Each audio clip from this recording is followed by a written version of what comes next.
So, is living in Spain still sustainable in this day and age?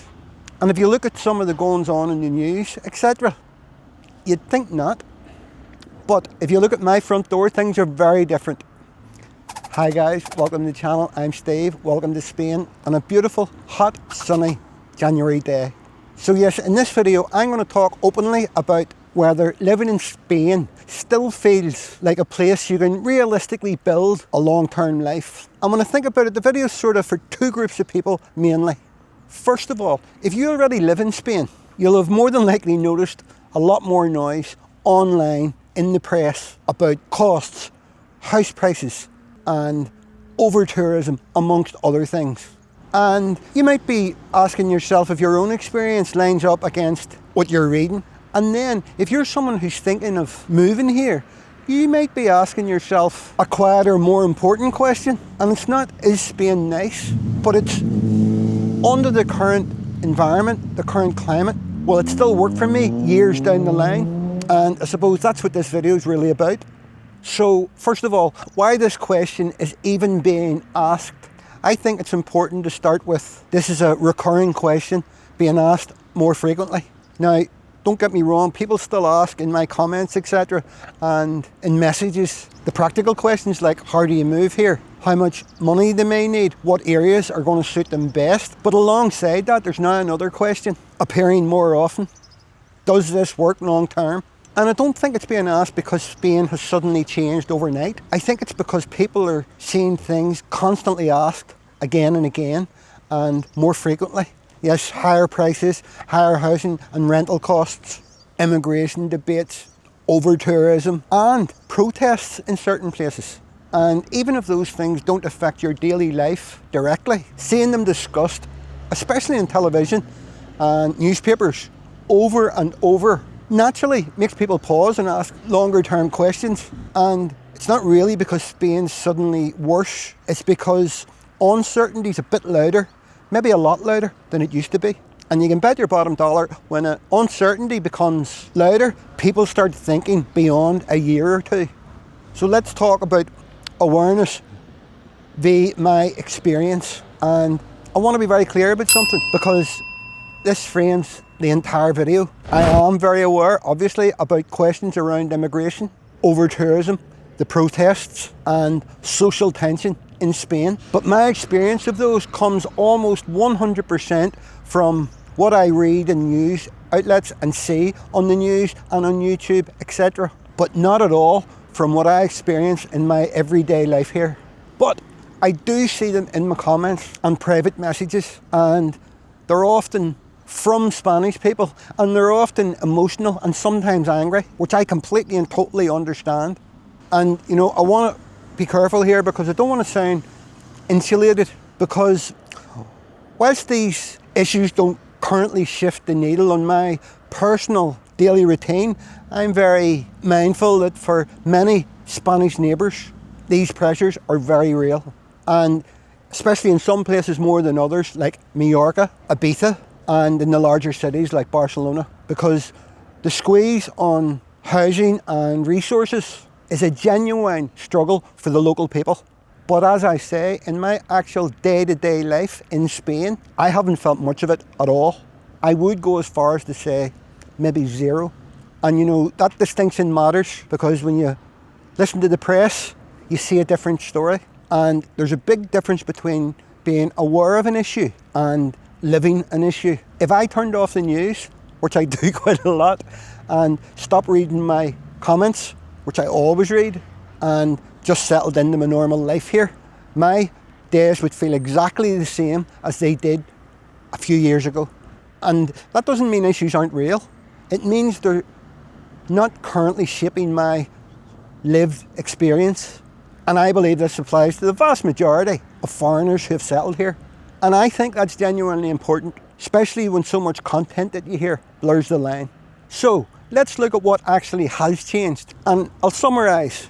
Prices have gone up. That's obvious. That's real. Food costs more than it used to. Utilities have gone up. But that's the same all over Europe. But the biggest thing that I notice is house prices and rents have risen very quickly here, and in some areas they've risen far faster than many places around Europe. But what matters is context. Compared to the likes of Ireland and the UK, which is my personal reference point, Spain is still cheaper overall, sometimes significantly cheaper. I hear people saying they're not going to move to Spain because the tax isn't as generous, but they're not weighing everything up. You have to weigh everything up. I'll not get into the tax because I've talked about that in loads of my other videos. But yes, it's all about perspective. And by the way, Spain is sometimes significantly cheaper. I just bought a scooter and it cost me €1,500 less than it would have cost me back home. So while prices have increased, the relative good value of living here has remained. And that's an important distinction, because sustainability isn't about prices in isolation. It's about what you're getting in return. And for me, that balance still works just fine. And what has not changed, and I think this will surprise some people who don't live in Spain, there's no friction that I feel here. I don't feel unwelcome by the majority of Spanish people, just the occasional comment I would hear on a video. And there's certainly no tension in everyday interactions, none. Nothing's changed.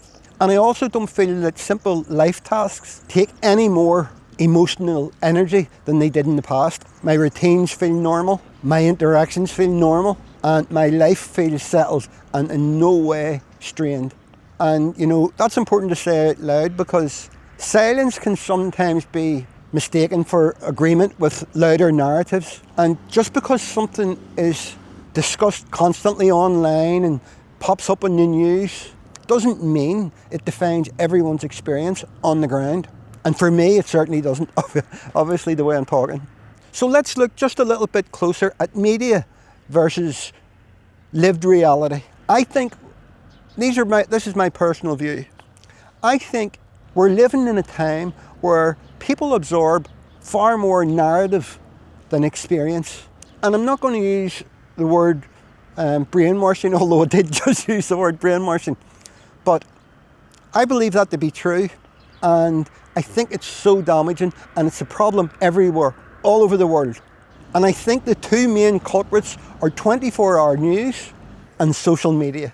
By the way, you can't see it, but there's bicycles going past me every 2 or 3 minutes, constantly, and they're all looking. They must think I'm mad sitting here talking to a camera. Where was I? Yeah, so it's very easy to feel like something's changing dramatically, depending on where you are, depending on what it is they're talking about, because we're constantly exposed to commentary about everything. Again, personally, I'm getting a bit, is this philosophical? I don't know. I don't usually give these sort of opinions on other things, but I just feel at the minute, maybe it's worth talking about. Yes, so I also think that things in the past would have been short-term issues or stories grow now because of the press, because of social media. And it's so important for people to stay grounded and try to weed out the hype from the reality. And this is true here in Spain as much as it is anywhere else in the world. We always have to remember that commentary isn't the same as reality. And me living here, that stands out more than ever because of what we've been talking about. You know, and days aren't made up of headlines, they're made up of ordinary things. Shopping, walking the dogs, having a coffee. And for me, what video will I make? What am I going to talk about?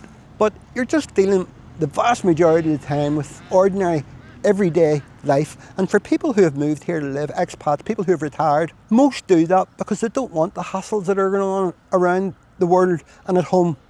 They want a nice, easy, calm, peaceful life. And that's where sustainability actually lives. So, big question for me. Would I think I've made this pretty obvious. Would I make the same decision today if I was thinking of moving here to Spain? Which for me is the simplest question in the video, because the answer is obviously yes, I would. And knowing what I know now, higher prices, more noise on the news and online, I would still easily choose Spain. Well, actually I would choose Thailand if I was brave enough to go and live there, but it's a bit extreme. But I would definitely be happy to choose Spain again. And certainly not because Spain is perfect. It is not perfect. Very few places are perfect. But because it still works for me. And they're very different things. Because you don't need perfection to build a good life. You need alignment. And for me, Spain still aligns. So the real issue is the future, not the present. Where I do think it's reasonable to pause and reflect. Because there's two big unknowns. The first is tourism. Over tourism, because pressure can't keep building forever without something big changing. And what that change looks like, nobody knows. That's ultimately for the Spanish government to deal with on behalf of the Spanish people. And when that happens, who knows? The second is property and rental prices. They've risen quickly and nobody knows where the ceiling is or when things will stabilise. These aren't things that affect my everyday life now. But if you're thinking long term, you're better to be aware of them. And you know, awareness isn't fear, it's just being real, realism. Now, I will add a caveat to that. One thing that does matter, I think, a lot now, I think the location that people choose to live is more important than ever because of the potential negativity. Some areas are under far more pressure than others. If, for example, there are visible anti-tourism marches in a location, that may not be the best place to settle right now. And that's not at all anti-Spain, it's just common sense. You know, Spain is a big country and experiences vary massively depending on your region, the pace and the local conditions. So I think choosing the right location matters more than ever nowadays. And then there's belonging versus functioning, because there's a difference between being able to live somewhere and wanting to live somewhere long term. For me, Spain, where I'm located, still feels very comfortable. It still feels like a place where I can exist without any friction. And that's also what sustainability means. Because once you move here, it's not about excitement, it's not about novelty, it becomes home. And at home, you want your life to work quietly, day by day. So, my final thoughts. Spain doesn't need defending and it doesn't need selling. It just needs to be understood realistically. Don't fool yourself, but don't be fooled. And as I've said, for me, living in Spain still makes sense and it still works. And I believe it will continue to work. And I still think it's a wonderful choice. And that's with my eyes wide open. One last thing. I have recently this week opened a Patreon account. It's something that I think I've been doing for a while. What you get is I'm going to release any Patreons will get to see videos early, day before, and a few other things, including I make videos when I go travelling, and now I don't put them in this channel. So I've decided I'll put those in the Patreon. I'm going to show extra clips of things, and you'll also get the occasional update of what's going on and things that are happening in my life. But it's mainly to let you support the channel in some way. Okay folks, I hope you enjoyed and found that video useful and maybe thought-provoking, but that's it for this one. I'm going to leave it off there. And why not get involved in the comments below? This is a great topic. I'm very interested in it and I love to see people engaging. But until next time, bye for now. And this is typical. I bet you, now I'm going to do wee clips for the bike, no one will come. There won't be a bike for about the next year. I could show the ducks.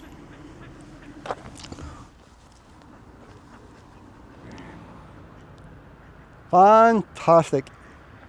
And I was wrong talking about bikes. There you go.